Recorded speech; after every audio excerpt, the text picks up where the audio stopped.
Hello children, how are you? I hope you all are doing good. Children, now we will read lesson 1, report card of Mahatma.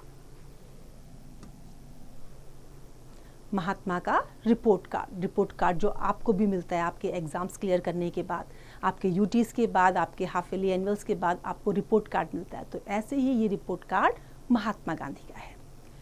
Why have you fared so badly in the exam? These marks are just not good.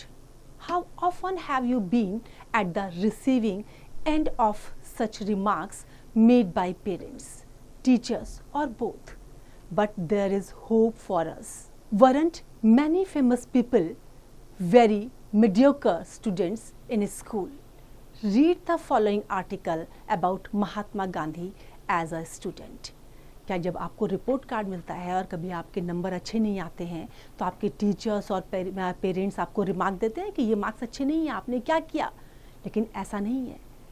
अभी भी हमारे साथ hope होती है। अगर number कम भी आ जाते हैं तो हमारे पास अभी होप है कि आगे हम और अच्छा कर सकते हैं।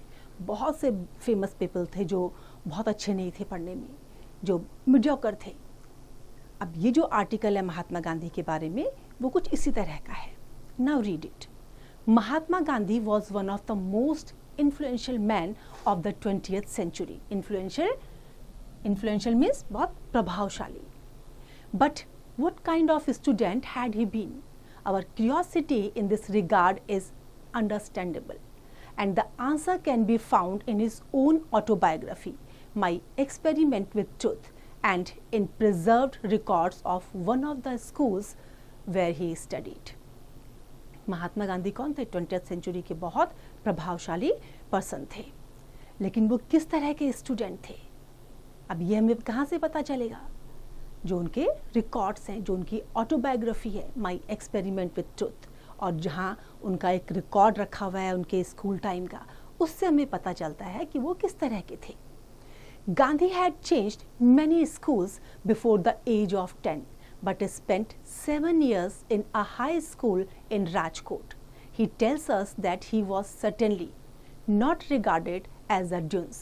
Dunce means, dunce का मतलब होता है जो foolish type के होते हैं, जो कम बुद्धि के होते हैं। His certificates of progress and character were never bad. He even won prizes at the end of the second standard and get scholarship in classes 4 and 5. And yet he says with characteristic modesty that was only due to luck and not merit. Gandhi ji ने अपने 10 साल की उम्र तक बहुत से school change करे, लेकिन उन्होंने राजकोट का जो हाई स्कूल था वहाँ लगभग 7 साल तक उन्होंने पढ़ाई करी थी, और वहाँ पर जो है बहुत ज़्यादा फुलिश उनको रिगार्ड नहीं किया जाता था। उनके जो सर्टिफिकेट्स थे और जो उनका कैरेक्टर था वो भी अच्छा था, वो भी इतना ख़राब नहीं था।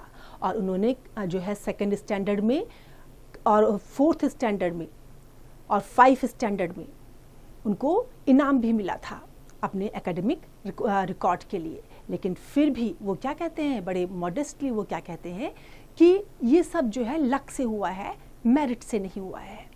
इन the later year however, his attendance became lax, a mere 110 days out of 238 in standard 3rd. For example, his marks in the annual examinations normally averaged between 45% and 55%. He was even made to repeat a year due to poor attendance because he had to attend to his sick father and his newly wedded wife. अब महात्मा गांधी का जो record था वो अच्छा था, इतना ख़राब उनका रिकॉर्ड नहीं था। लेकिन बाद में क्या हुआ, उनका जो उनकी अटेंडेंस थी वो काफ़ी कम हो गई थी। 238 में से केवल 110 डेज जो है वो काउंट हो पाए थे। उनके जो मार्क्स थे एनुअल एग्जामिनेशन में वो 45% से लेकर 55% तक थे।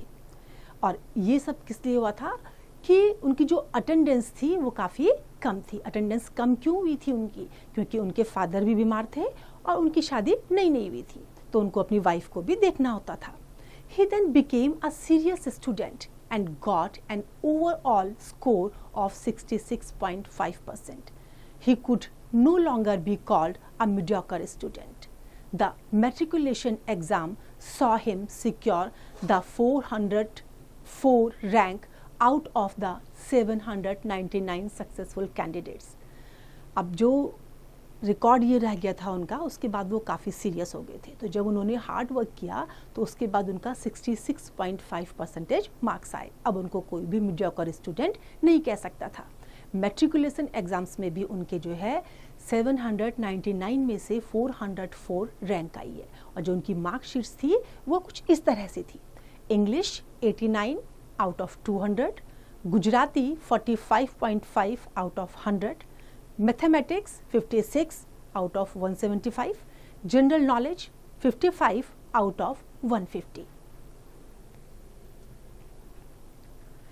So much for his academic records.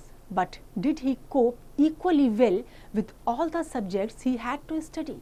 In his own words, English became the medium of instruction in most subjects from the 4th standard. I found myself completely at sea.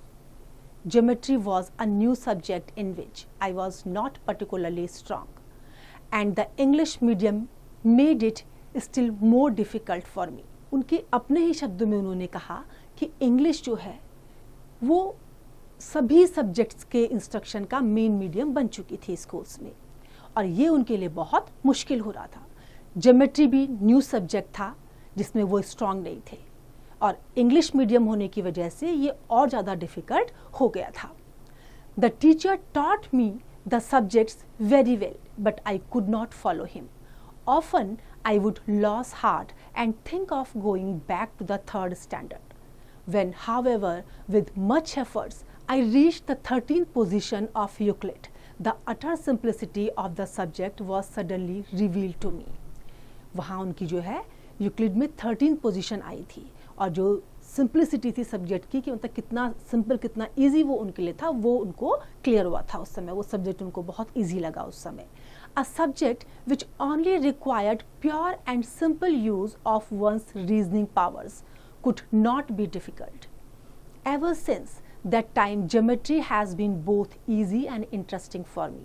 अब उस समय उनके लिए ज्योमेट्री क्या थी, बहुत इजी थी और इंटरेस्टिंग भी थी, क्योंकि उसमें जो है उनको ज़्यादा एफर्ट्स नहीं डालने पड़ रहे थे, ज़्यादा रीजनिंग वाले वो नहीं थे.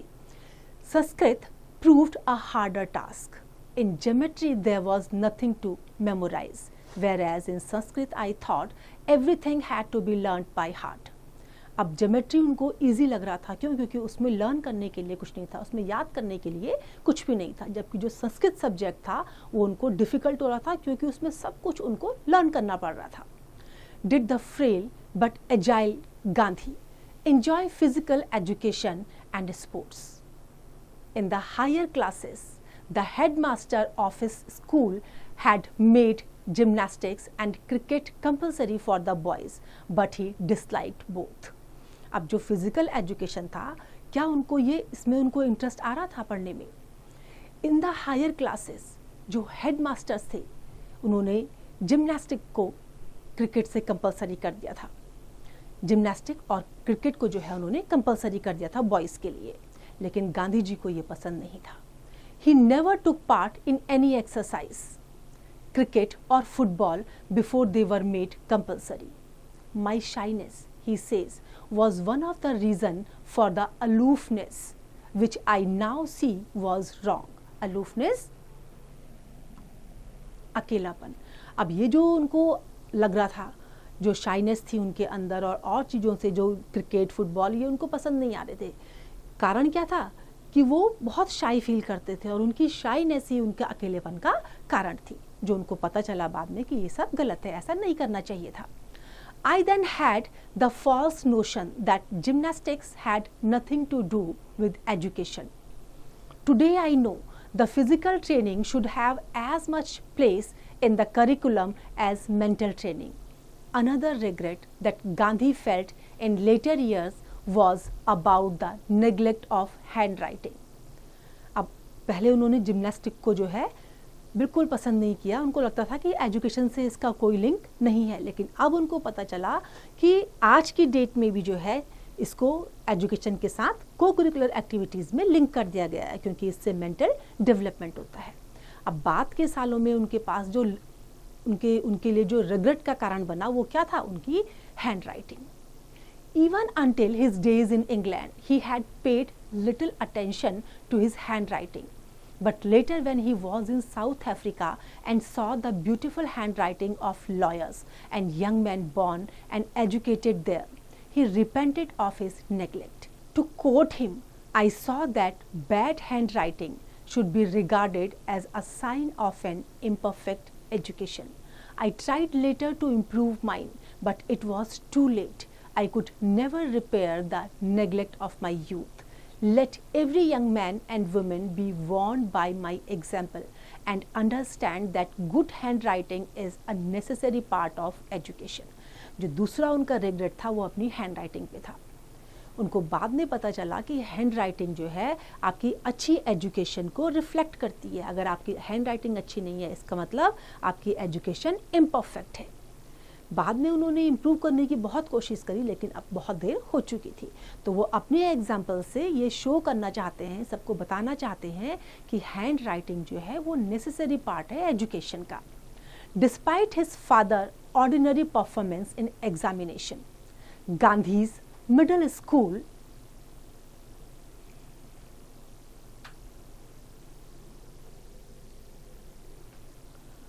teacher marked his conduct as very good. The records also provide glimpses of some of the writing that Gandhiji did in his English papers. बाद में उनको उनके कंडक्ट के लिए वेरी गुड रिमार्क भी दिया गया था, और उसमें से कुछ जो ग्लिम्सेस थी वो उनकी हैंड राइटिंग के लिए भी थी, जो उनके इंग्लिश पेपर में उन्होंने लिखी थी। Perhaps an essay that he wrote in about 40 lines on the advantages of cheerful disposition encouraged him to become that rare politician who was never known to have lost his temper. For 25 marks, he had been asked to paraphrase a poem which described how Jesus would reveal himself only to the poor peasants, not to the rich men whose chariots went whirling past. Might not this exercise have stroked an early awareness of exploitation and injustice?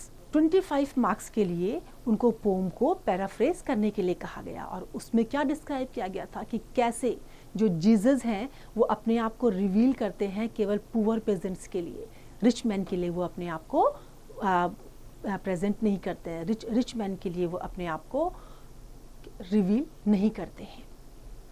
Such are the records relating to a student who later exerted an influence on countless Indians and turned ordinary teacher, lawyer, clerk, and the like into nationalists with heroism and a spirit of self-sacrifice.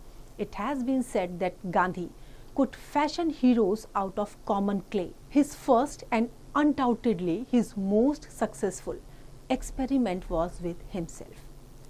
ये जो record एक सामान्य student का था, इसने बाद में countless Indians को इन्फ्लुएंस किया, और बाद में जो है इन्होंने जो ऑर्डिनरी टीचर्स, लॉयर, क्लर्क्स और जो सामान्य लोग थे उनको आत्म बलिदान और हीरोइज्म की भावना से प्रेरित कर दिया था।